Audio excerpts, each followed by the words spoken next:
Am I the only person that's been having trouble trying to find stuff to watch on Netflix? Because I've been scrolling through it like so much and I haven't found anything.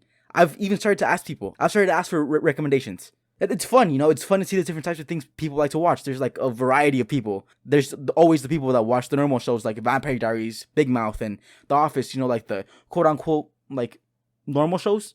Then I asked my cousin. I always knew she was obsessed with like sad movies, so I knew what I was getting into every time I asked for a recommendation. But then one day the topic of like what we were watching came up, and I found out she moved on to serial killer documentaries. At first I was like, yeah, I've watched a couple of those, and like they were pretty interesting. At first I thought it was like a couple, you know, like a normal amount to consume, but then I came to find out that it was her new obsession. I tend to stay away from that because I can't handle too much of that. It's hard to process that there's people in the world who actually enjoy doing that. Like the thought of someone enjoying to kill or like enjoying torturing, like it doesn't sit right with me.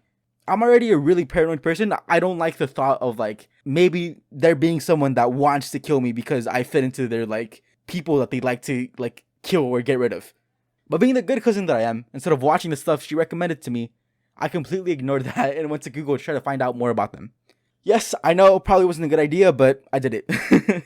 I know a lot of you probably know the popular ones like, you know, Ted Bundy, the Zodiac Killer, Jack the Ripper, and Jeffrey Dahmer, for example. You know, the mainstream ones. But I bet you didn't know the actual number of serial killers that have actually been discovered. Try to make a guess. But before, let me tell you the definition of the term serial killer. According to the Google Dictionary, a serial killer is a person who commits a series of murders, often with no apparent motive and typically following a characteristic / predictable behavior pattern.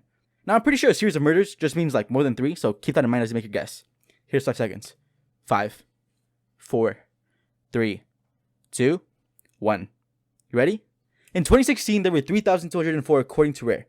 Now, according to Hargrove and The Atlantic, since 1980, there have been at least 220 unsolved murders in the United States, and about 2,000 of those are the work of serial killers. 220,000 unsolved murders. That's not even the number of murders, that's just the unsolved ones. He also thinks the number of active serial killers in the US are more than 2,000, which is really scary to think about. 2,000! There's 2,000 active serial killers! What? Now, I know I didn't give you the total number, but I'm pretty sure that can give you a rough idea. If there's 2,000 active, just think about the number that there have been, like, and the whole like time that that people like to kill. Like what? I don't know about you, but when I used to think about serial killers, I just thought of people who like to kill. But it's like more than that. According to thisinteresting.com, there are like 4 main types: visionary, mission-oriented, hedonistic, and power/control. This is based off of their motives for killing. There are other subcategories, but that takes too long to list. Visionaries think that there is a person or entity that's telling them to kill. Mission-oriented killers kill to cleanse society of a certain people. So like people like either being like racist or like not like nice people or mean people. Just a category of people. Hedonistics just go for fun. They like the thrill. They like torturing. They like everything about it. Power/control is pretty self-explanatory. They just like the thought of having power over people and wants to dominate their victims. Now there are also organized and unorganized killers, which basically just means whether they plan their killings or just kill randomly. Most serial killers grow up to kill because of any type of trauma they experienced in their childhood. So basically, like, this could be from having like distant parents or growing up in an abusive household.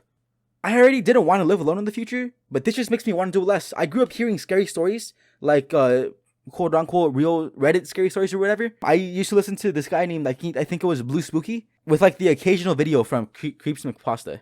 But after seeing the number of people, like, it just makes it harder for me to wrap my head around the fact that there's like actually a community of people who enjoy killing or like the things leading up to it. I don't know if you guys need a roommate like in 4 to 5 years, but hit me up. I can't live alone when I move out.